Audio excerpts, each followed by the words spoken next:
Hello， 大家好，欢迎回到外媒看中国，我是安博然。The trade war between China and the US, which reached an uneasy truce at the end of May, is back in full swing, with US President Donald Trump freaking out over China's move to stop its rare earth minerals from being used to produce weapons of war. China, which controls the vast majority of the world's rare earth market, which are used to create critical electronics components, announced recently that all international purchases of these minerals will have to apply for a permit, and permission will not be granted to those manufacturing weapons and related technologies. And Trump is freaking out, claiming he has many cards that he can use against China while reverting to, you guessed it, more tariffs. But China is standing firm as it tells the Washington warmongers, no more war. Today we'll go beyond the propaganda and check out all the details of China's new export restrictions that you will never hear about in Western media. This is Reports on China. I'm Andy Borham here in Shanghai. Let's get reporting.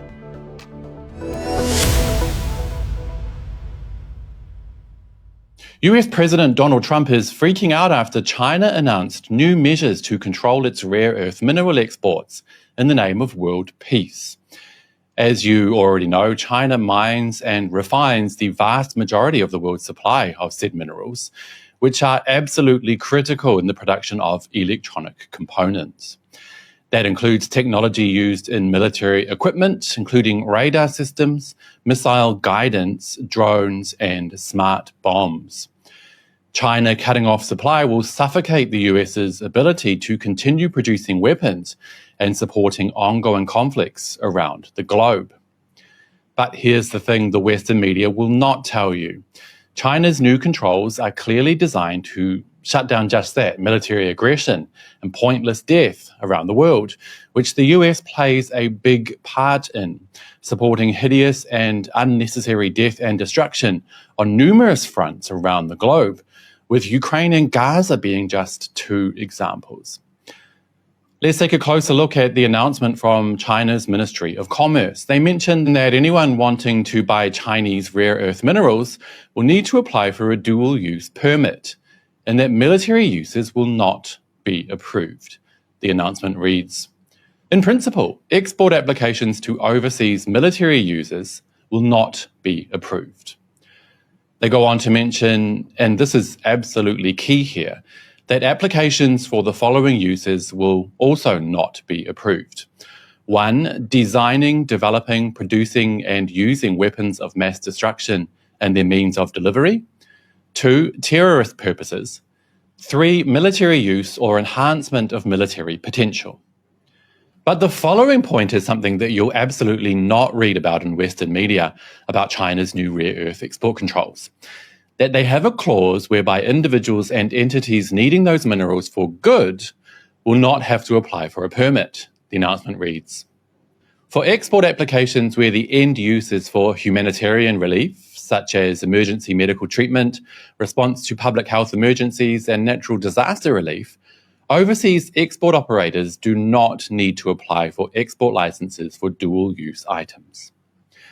So it's clear to see China's aim here, world peace and stability.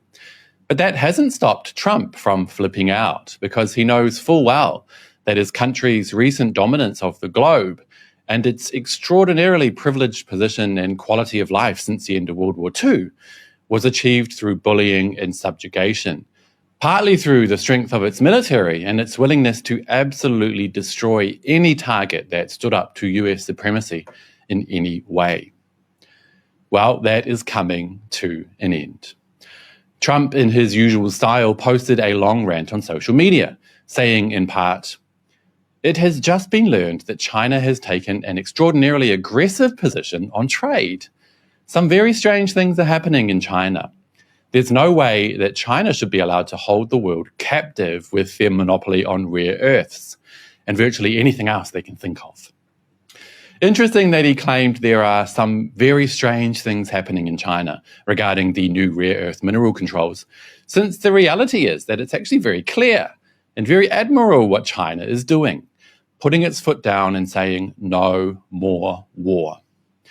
As just one example, it has literally become a hideous joke that the Western world, while claiming to care so much about human rights, has turned a blind eye to the absolute destruction of the Palestinian people over the past 2 years, allowing 70,000 men, women, and children to be slaughtered while the world watched on helplessly.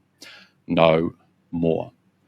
And it's no surprise either, with hideous moves in the US like Pete Hegseth changing the Department of Defense into the Department of War. Such a blatant and irresponsible declaration of the truth from the United States, where they admit that they are not defending themselves but actively partaking in war and death and destruction, most likely played a role in China's adult and humanitarian decision to shut them down and stop the madness. And Trump has retaliated in the only way he can, with the threat of more tariffs on ordinary Americans buying goods from China, which will only hurt his own people and continue his country's steady decline. Like China has always said, its goal is to help create a global community with a shared future, where peace and cooperation prevails, and bullying and war are a thing of the past. That is clearly evident in China's new rare earth mineral export controls, which aim to extinguish the West's ability to continue to use military power to subjugate and divide the world, and boost the use of technology for good. This is a clear win for China and the world at large, and a necessary wake-up call for the warmongers. And on that note, that will be it for today, you guys. But as always, I would love to hear your thoughts. Will China's rare earth controls force the US warmongers to think again? And will China be scared by Trump's threats of new tariffs? Do let me know down below, and don't forget to hit like and subscribe if you haven't already. It really does help the channel. I'll see you next time. Bye-bye.